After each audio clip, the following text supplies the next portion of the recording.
வணக்கம், welcome to WhatsApp besties. இன்னைக்கு ரொம்ப அட்டகாசமாக மீன் குழம்பு எப்படி செய்யறதுன்னு பார்க்க போகிறோம்.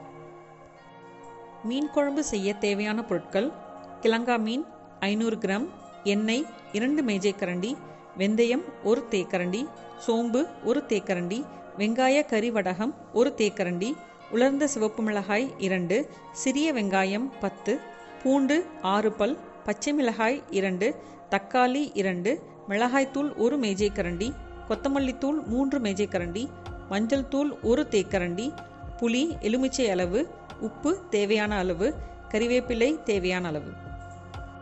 மீன் குழம்பு செய்கிறதுக்கு ஒரு மண் சட்டியில் 2 குழிக்கரண்டி எண்ணெய் ஊற்றி சூடாக்கணும். எண்ணெய் சூடானதும் வெந்தயம் போடணும். வெந்தயம் பொரிஞ்ச உடனே சோம்பு போடணும். சோம்பு பொரிஞ்சு வரும்போது கறிவடகம் போட்டு தாளிக்கணும்.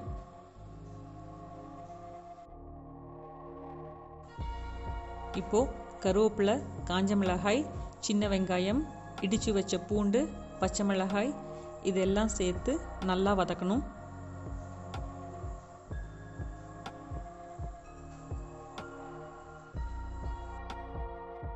இதிலேயே தேவையான அளவு உப்பு போட்டு வதக்கணும்.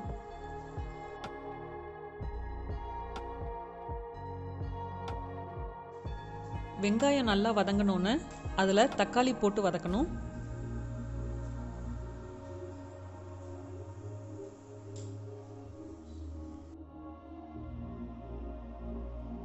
தக்காளி வதக்கும்போது அதில் மஞ்சள் தூள், குழம்புத்தூள் இதெல்லாம் போட்டு வதக்கணும். குழம்புத்தூள் இல்லைன்னா 1 ஸ்பூன் மிளகாய் தூளுக்கு 3 ஸ்பூன் மல்லித்தூள் போட்டு நல்லா வதக்கணும்.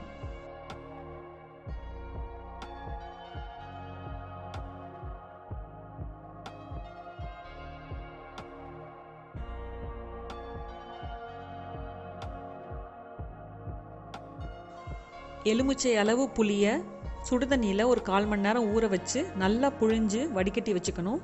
அதை இப்போது இந்த மண் சட்டியில் ஊற்றி நல்லா கிண்டி விடணும்.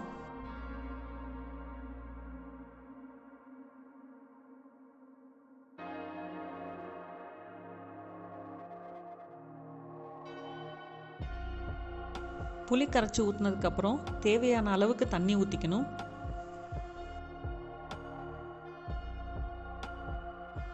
இதை நல்லா கிண்டி விட்டுட்டு மூடி போட்டு 1/4 மணி நேரம் சிம்மில் வச்சு கொதிக்க விடணும்.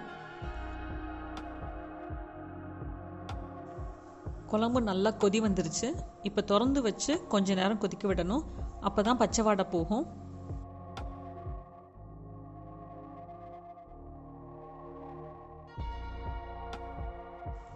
பச்சை வாடை போனதுக்கப்புறம் குழம்புல மீனை ஒன்று ஒன்றா போடணும். குழம்புல மீன் போட்டதுக்கப்புறம் ரொம்ப கிண்டக்கூடாது. கிண்டுனா மீன் உடஞ்சிரும்.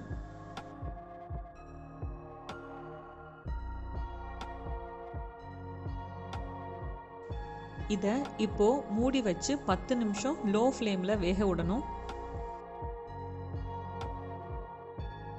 10 நிமிஷம் கழித்து திறந்து பார்த்தா மீன் நல்லா வெந்திருக்கும்.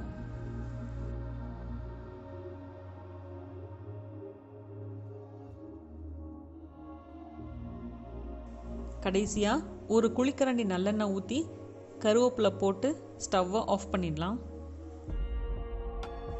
ரொம்ப அருமையாக மீன் குழம்பு ரெடி ஆயிடுச்சு.